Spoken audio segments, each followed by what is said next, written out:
नमो मातृभूमी जिथे जन्मले मी, नमो आर्यभूमी जिथे वाढले मी, नमो कर्मभूमी जिथे कामी पडो दे माझा सदा ती नमामि नमः.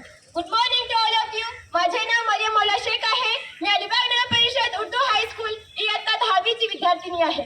कित्येक लढाई लढून, कित्येक बलिदाने देऊन शेवटी हे स्वतंत्र आपल्या पदरी पडले.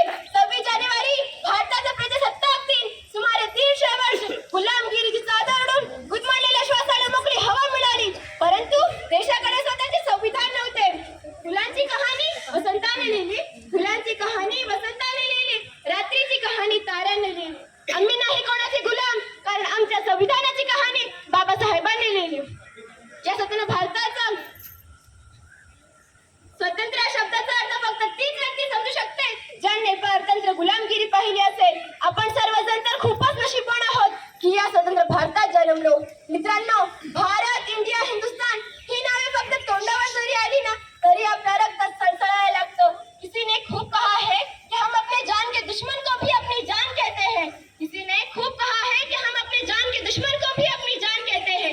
मोहब्बत के इसी मिट्टी को हिंदुस्तान कहते हैं. जो दुनिया में दिखाई दे उसे कहते हैं खामोशी, जो दुनिया में दिखाई दे उसे कहते हैं खामोशी, जो आंखों में दिखाई दे उसे तूफान कहते हैं. और ऐसा एक ही देश है जहां मेहमानों को भी भगवान कहते हैं.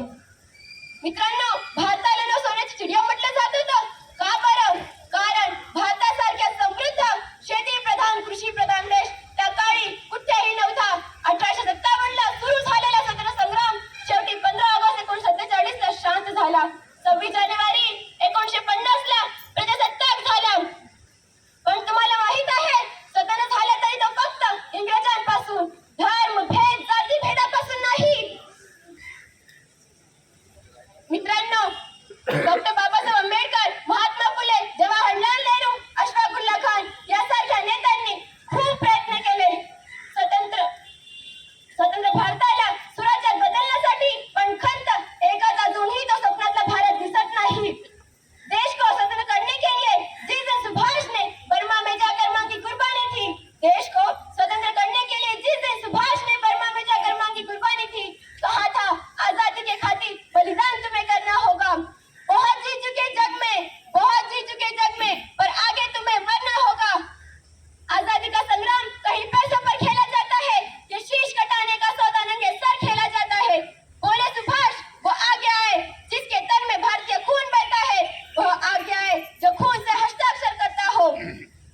उस दिन देखा तारों ने हिंदुस्तानी विश्वास नया, उस दिन देखा तारों ने हिंदुस्तानी विश्वास नया, जब लिखा भारत देश ने खून से इतिहास नया, इतिहास नया.